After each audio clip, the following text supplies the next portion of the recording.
today we want to talk about living a longer and happier life. Okay, now might sound interesting or off the wall coming from a financial firm. Okay, but we spent so many years of our lives trying to make money to get to this point that we call retirement in this country, because supposedly that's going to be a point of happiness for us because now we don't have to work anymore and we have enough money to make that happen, etc.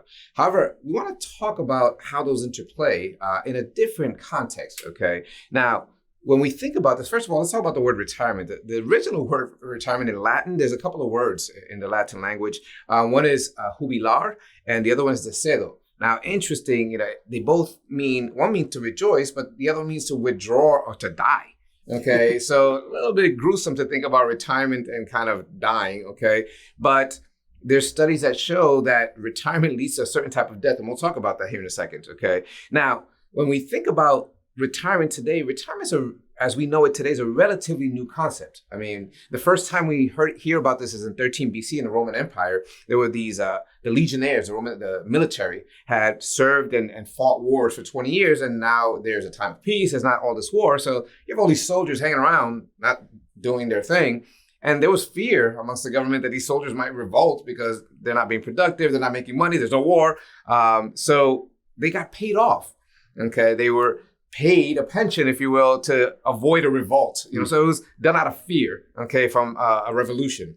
Second time we hear about this is in Germany. The German chancellor was fearing, again, there was all these young, unemployed, Marxists, if you will, that were not happy with the situation, okay, with the economy. So the chancellor said, you know what, let's pay off all the older generation. Let's give them some money, a pension, if you will, in order to allow the young, potential revolt people to not revolt and give them jobs so they can actually be productive and earn some income. So it's interesting how today's pension in foreign countries were started out of fear of a revolution, not out of, fulfilling a need to just stop working. Okay. And also, even in this country, let's bring it closer to home.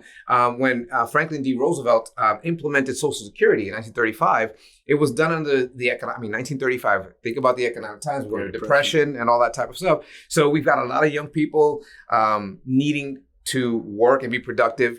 Not a lot of jobs around. We need wartime military, so we need money for them. That's a great way to make that happen. So he created Social Security to kind of help the older generation who couldn't be as productive, couldn't go to war or get paid to be a soldier, give them a cushion to then again allow the younger generation to come in, be productive, and actually help during those certain economic times. So when we think about retirement as we know it today, it wasn't this lifelong quest to just amass this finances. It was contrary. People weren't making the money. Okay, so it was done to address challenging times in those those respective circumstances.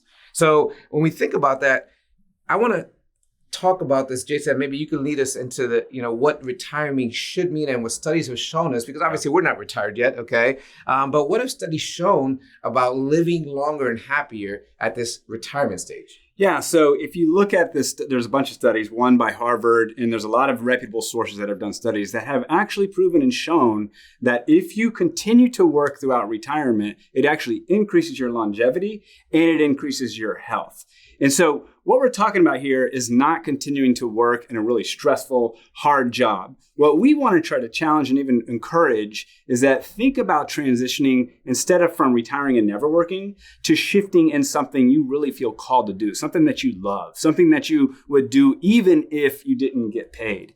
And if you have that type of job, then you're getting three things that we're going to get into, which is, you're getting social interaction, you're around people, you're also getting, the most important thing is getting fulfillment and purpose, but you're also getting like a mental sharpness of having to keep working and thinking about things. So let's dive deeper into those. So Jason, you mentioned social interaction, and this is one interesting one because there's a lot of studies again that show that we are social creatures by nature. We do better when we're in community. Okay.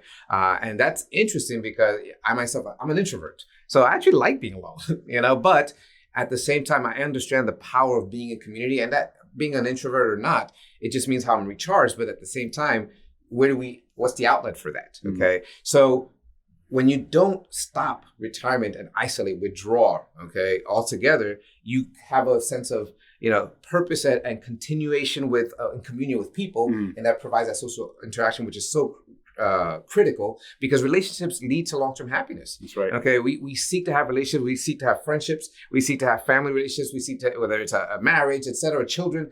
This is what leads to happiness, and there's so many studies that show that loneliness is just detrimental to long-term health. It is. Yeah. Isolation can lead to depression. Yep. So getting into the health component of things outside of the social interaction, just thinking about if you go to a job, a lot of times you have to get dressed in the morning, you have to get up, you have to walk around, you have to get in the car, you have to get out of the car, you have to go into your work. So there's a lot of movement and actually moving around, as opposed to someone who's retired and watching the TV and just kind of sitting and down for a lot of the points of the day. So you get that movement, and that's really important to move around. On the other piece of that, you actually work out your brain. So your brain is a muscle. It needs to be worked. And there's a ton of studies that have shown that keeping your brain going, thinking about things, doing puzzles, but even in this case, doing work and having to figure out things and try to solve problems, that actually is not only good for your health, but there's been some studies that show that it can also reduce or prevent dementia. So that's super important.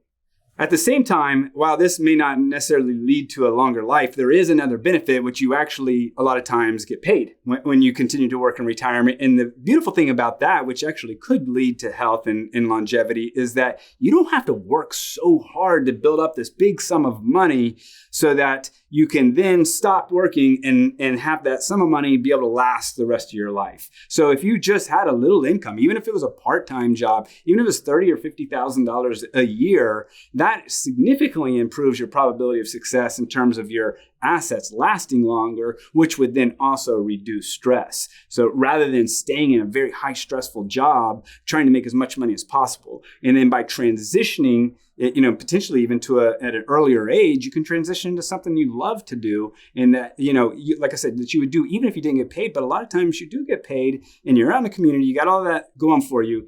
And it just helps from the standpoint of reducing stress and not having to worry that you're going to have to run out of money sooner. That's right. We can go in so many directions as far as when you're actually doing something that you love and the fulfillment and the health benefits of that, emotional and physical.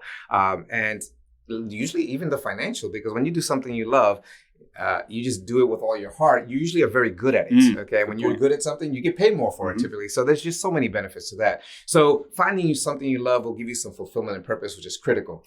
There's also, the Maslow hierarchy of needs, where it talks about everything you need in terms of humans, okay, to succeed in life. And it's one is staying busy and staying active and staying engaged and staying healthy. So we can look at that. So this is not just, some off the wall theory. Okay. There's a lot of studies that have historically shown this to be the case. And lately, if you want to look at a more recent study, there's these things called the blue zones.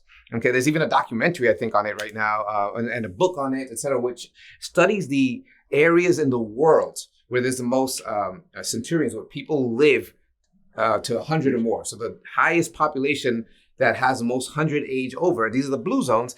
And then they studies why. Why is that the case? And these people always stay active.